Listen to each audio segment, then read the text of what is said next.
Dram Show with me, Chris Goodrum. Okay, this afternoon's tasting. I've kind of sat on this one for a little while because Ian, the guy that owns North Star Spirits, had basically said please don't say anything on social media and so on and so forth until the official launch. So as it's now been officially launched and we have the stock in the shop and all that kind of stuff and on the website, I can now do an episode of the show on it. So this is the second series of releases from North Star Spirits, known as series number 2.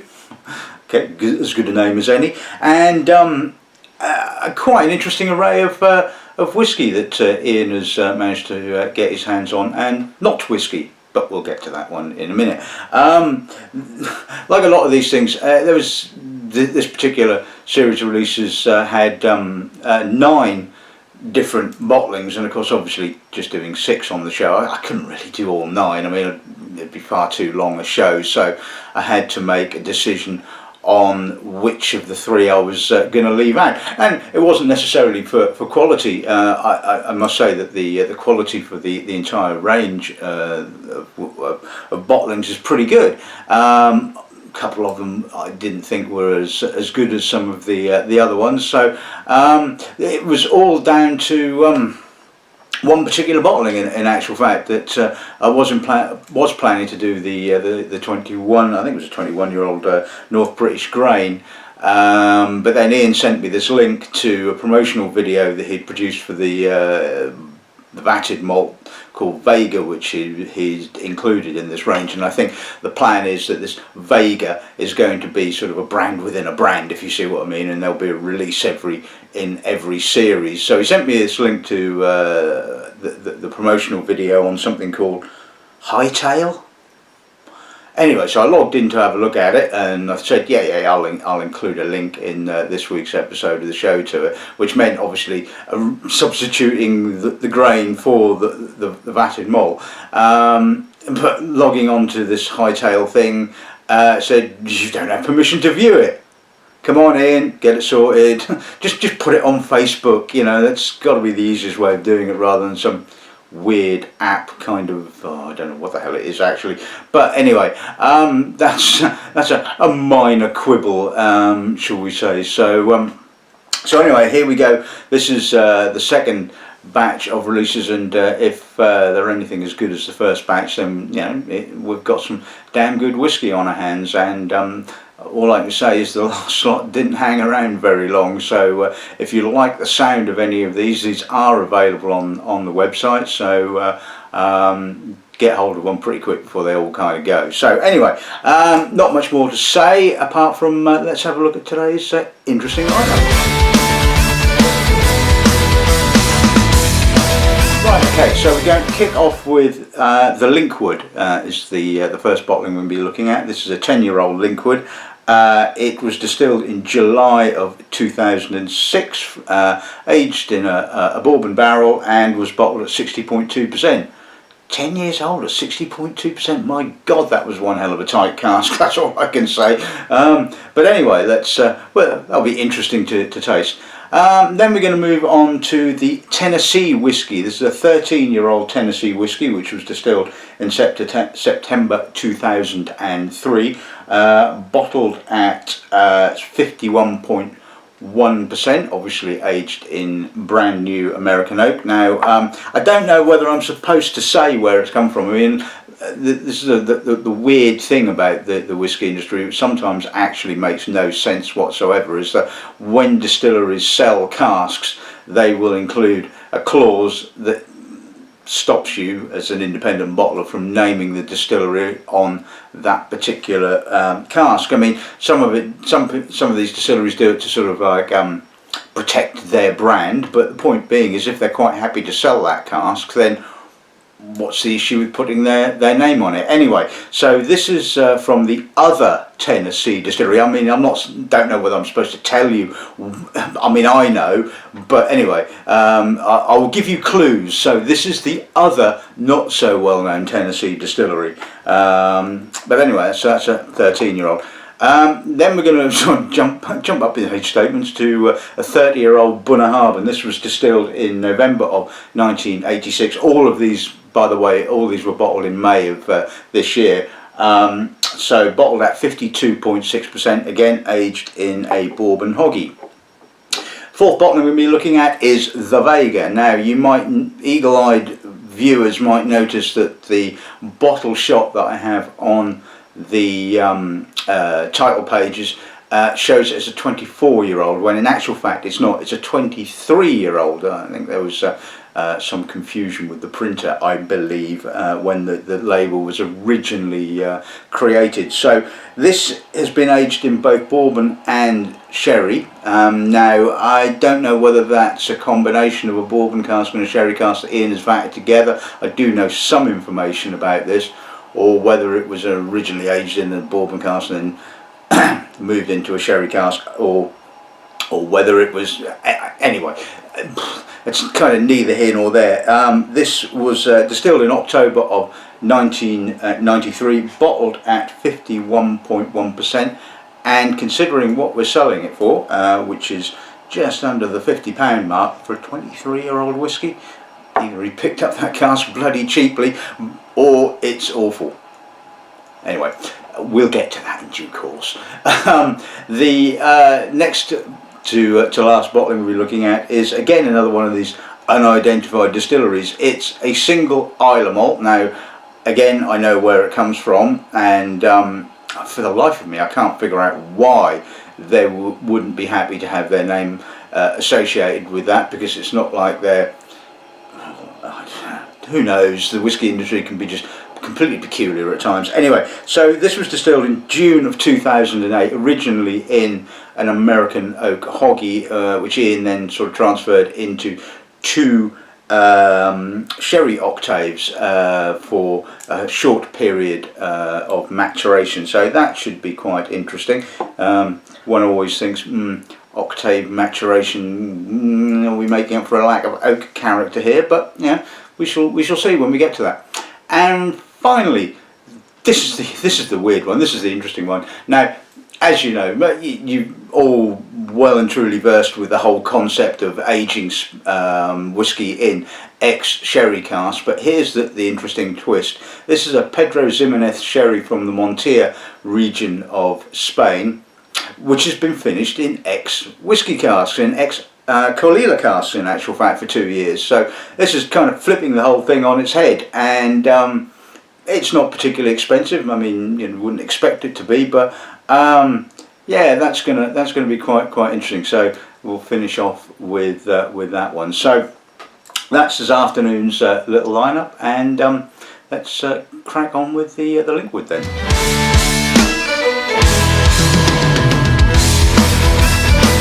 Right, okay, so let's see what the nose gives us on this end, shall we?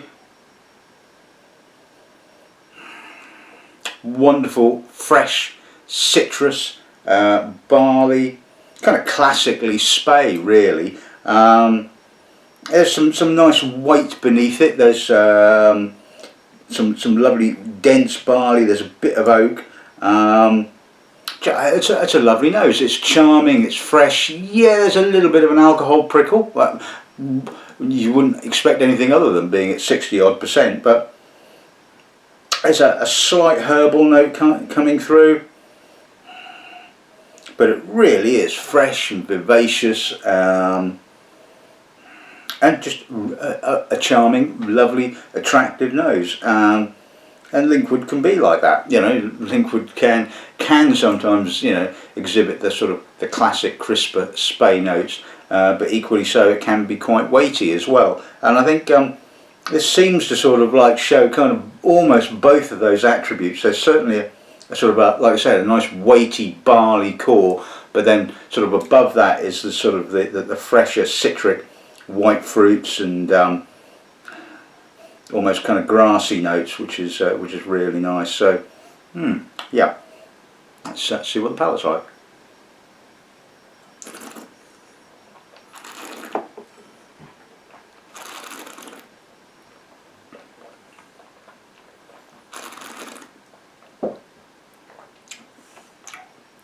Alcohol is a little bit more noticeable. Really makes your mouth water, it has to be said. You've got that lovely kind of alcoholic, kind of enhanced spice, mouth tingling finish. Again, plenty of barley, that sort of light summery kind of apricots and apple, a little bit of citrus. I think when you put a little bit of water with that, it does kind of make it feel fuller. I think from memory, when I originally tasted this with a little drop of water, it kind of did bring out the oak a little bit more and made it a little bit more rounder and less of that kind of green citrus kind of character, which lingers really, really nicely. It's like I said, it's a lovely, fresh but relatively weighty malt. So I think that's a good start. Right, okay, so let's move on to the Tennessee whiskey. Let's see what the nose gives us on this end, shall we? Oh, that is stunning. That is a lovely nose. Plenty of grippy, slightly chocolatey rye, some herbal rye notes. Underneath is sitting some nice pliant oak. There's obviously some corn notes as well, but this is I would say relatively rye heavy blend, or mash bill I would say, but it's got touch of almost kind of marmalade-y orange, some lovely soft wood spices. It's nice, dark and rich, but it's got that lovely vibrant rye character coming through, and oh, that is lovely. It's not soft and flabby, it's not sweet and flabby, it's just got a really nice balance, and that rye note is absolutely fantastic. This is a really, really good cask. Let's see what the palate's like.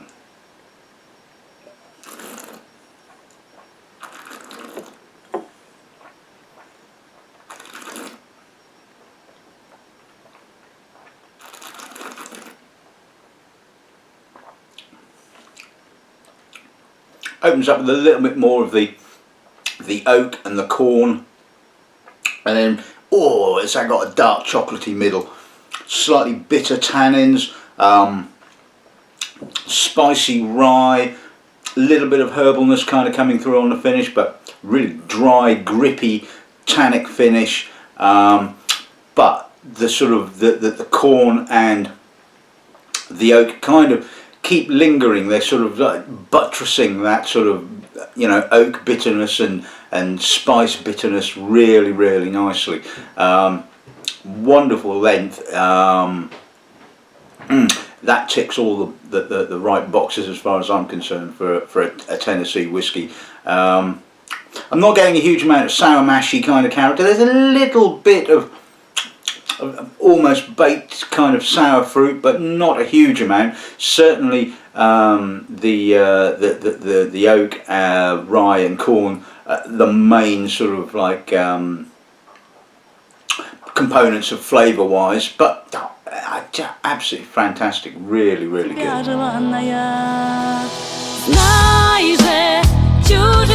Okay, so let's move on to the Bunnahabhain. Now, for those of you that probably have got long memories, you might remember that in Series 1 Ian bottled a 26-year-old Bunnahabhain, which I thought was the standout bottling of the entire first series. So let's see if this one gets close to it, shall we?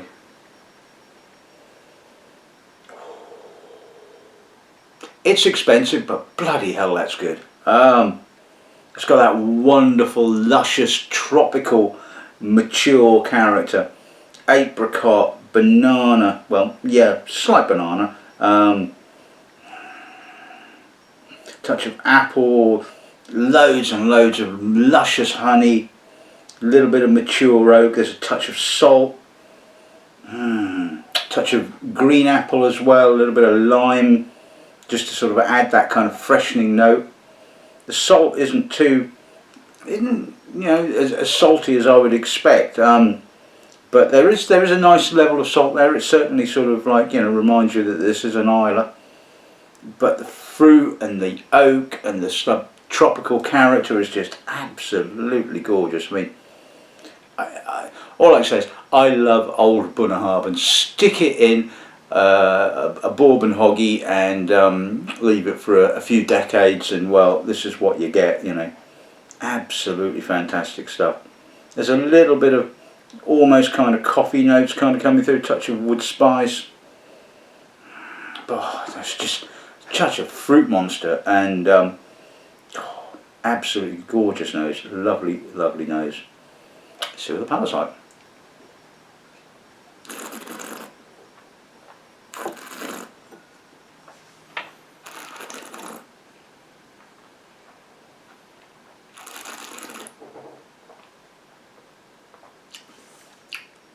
A little bit more oak on the palate. Does kind of take the edge slightly off the over tropical fruit, but it's still got a lovely weight of honey and barley and apricot, touch of apple. Again, that little limey note kind of coming through with a touch of salt. The salt is certainly coming through quite nicely on the finish and sort of like kind of taking the edge slightly off the honeyed character. Wonderfully fresh finish though. I mean, it's a lovely, lively, intense finish, and the progression is absolutely gorgeous. Like I said, I mean, like I said, kicking off with the oak, then moving into the fruit, and then the honey, and then the salt and the citrus. I mean, that ticks all the right boxes as far as I'm concerned, and it's probably better than the 26-year-old in the first release. So, like I said, I know it's not cheap. I forget what it's on retailing for, but if you've got deep pockets, that's bloody good.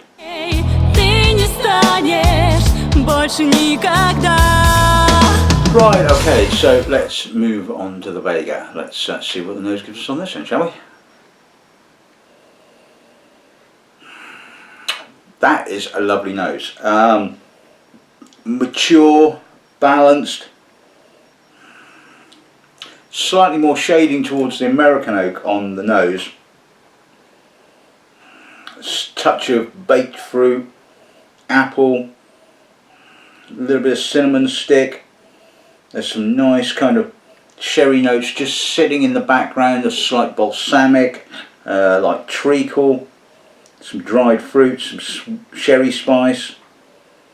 Again, it's got a lovely vibrancy to it. It's not sort of like, you know, an OTT old sherry monster. There is certainly some liveliness to the old girl, shall we say, even though in whiskey terms it's relatively old. Yeah, I'm certainly getting some almost vanilla custard notes, mature vanilla custard notes, and a little bit of herbal oloroso as well.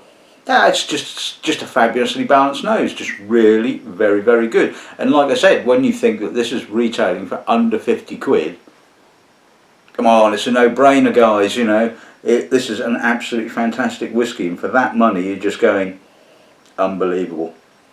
Anyway, let's see what the palate gives us.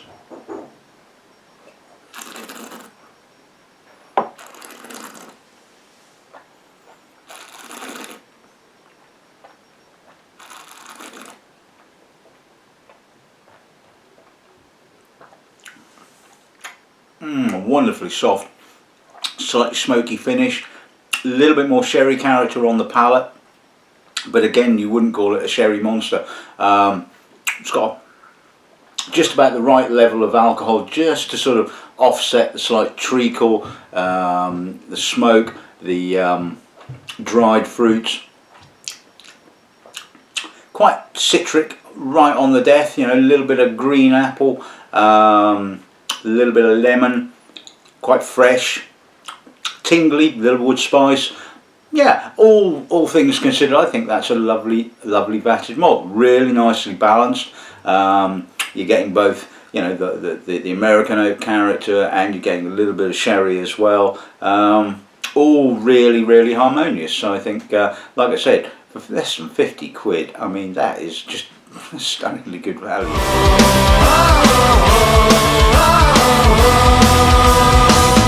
Right, okay, so let's move on to the Islay.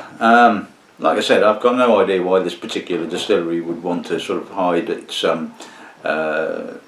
name, but anyway, let's just see what nose gives us, shall we?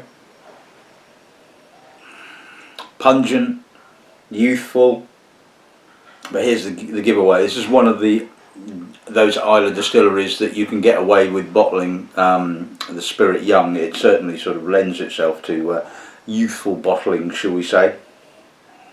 A little bit of herbal peat, touch of tar, very faint medicinal kind of note coming through. Not a huge amount from the sherry. There is a little bit of background dried fruit, and it's certainly, like I said, the oak character doesn't feel forced. Again, this is a distillery that I often find doesn't seem to have a lot of oak influence. I think they use pretty much well refilled bourbon casks. There's a little bit there, but this is the wonderful thing about this distillery. That you get the sort of the fresh, crisp character, albeit the distillery bottlings these days do tend to be a little bit more oilier in character. This has got a sort of a bit of oiliness, a bit of dense fruit. Yeah, again a little touch of tar. The peat kind of comes and goes. It's quite interesting. You sort of give it a bit of aeration, and the peat kind of comes out. You let it sit in the glass for a while. The peat sort of sits back. Yeah, that's a lovely nose. That's really fresh and salty and Islay. Yeah, that's good. Let's see what the palate gives.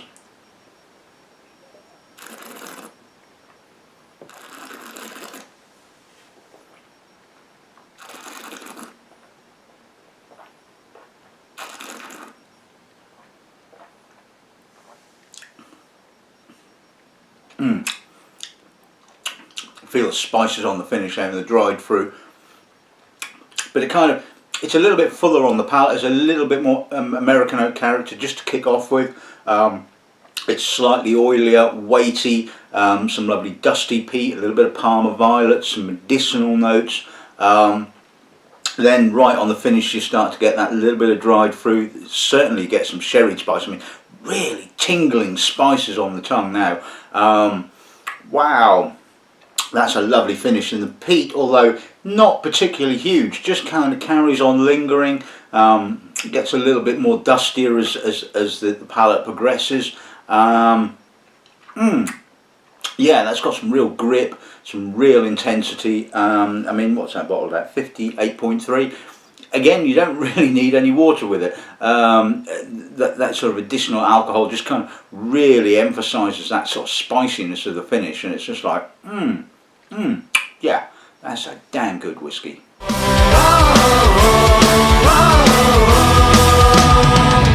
Right, and finally, let's give the PX a whirl, then, shall we? Let's see what the nose gives us on this thing. Big, treacly, winey, slightly burnt toffee, dried fruits,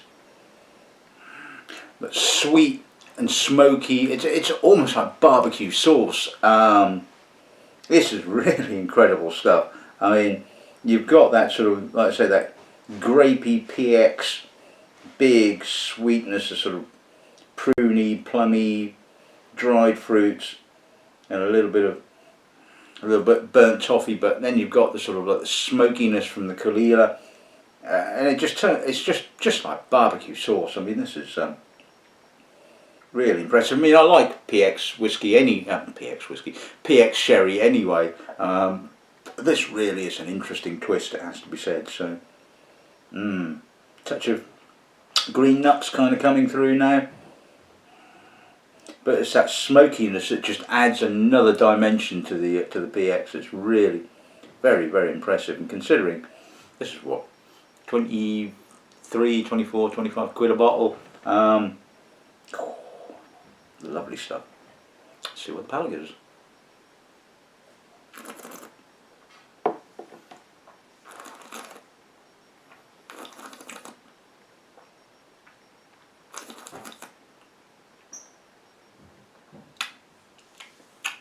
Again, it's just like smoky barbecue sauce. And that sort of smoke kind of just takes the edge off the sweetness in actual fact. I mean, yes, it's full, it's relatively sweet, as PX can be, that sort of winey, pruny, dried fruits, bit of treacle.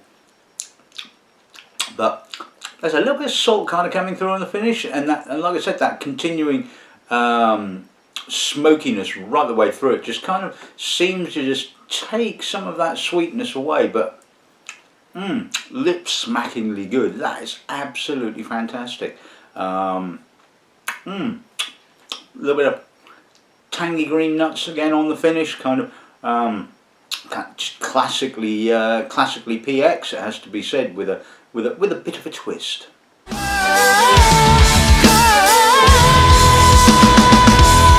Right, so there you go. That's this week's episode of the show in the bag.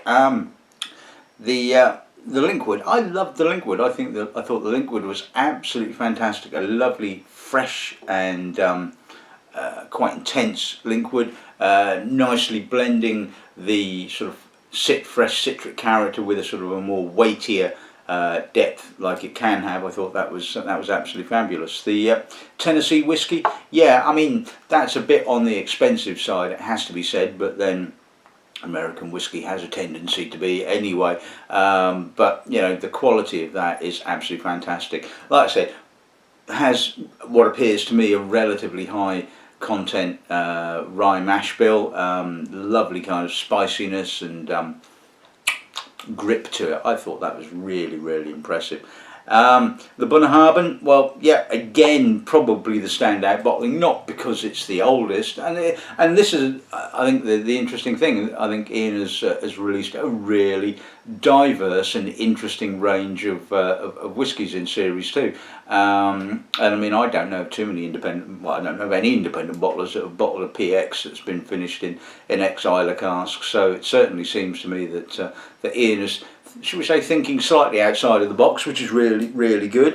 But that Bunnahabhain, stunningly good. Vega, yeah, I mean, again, like I said, for a 23-year-old, you know, blend or blended malt whiskey or whatever you want to call it, for less than 50 quid, I mean, just absolute steal. Lovely balance again. You're getting both the American oak influence, the sherry cask influence. Lovely maturity, yeah, absolutely spot on, I think. At the Islay, yeah, again, you know, if that's kind of your cup of tea, then I think it sort of delivers everything. The finishing in octaves obviously wasn't for a huge length of time, because certainly you get just a very subtle sherry kind of note. The oak doesn't feel forced, which it can do when you're sort of, you know, aging in those smaller kind of casks. Admittedly, it hasn't spent its entire life in the smaller casks, which probably kind of helps. But again, interesting twist, really nice whiskey, you know, can't fault it at all. And the PX, yeah, brilliant. Really, really like that. Nice twist on it. You know, like I said, we're all used to seeing whiskey that's been aged in sherry casks, so why not sherry aged in ex-whiskey casks? Makes perfect sense, but as far as I'm aware, nobody else has actually done it. So hats off to Ian for a really, really interesting bottling. So, like I said, all of these are available on the website. They're not going to hang around for an awful long time, I can tell you that. If A, the first series is anything to go by, and B, the quality is anything to go by. So if you're really interested, if you want a bottle of any of these, I would suggest that you act quickly. So anyway, that's this week's episode of the show in the bag, and well, I think I've got a little dribble left in here, so all that's left to say is good afternoon and good ramming.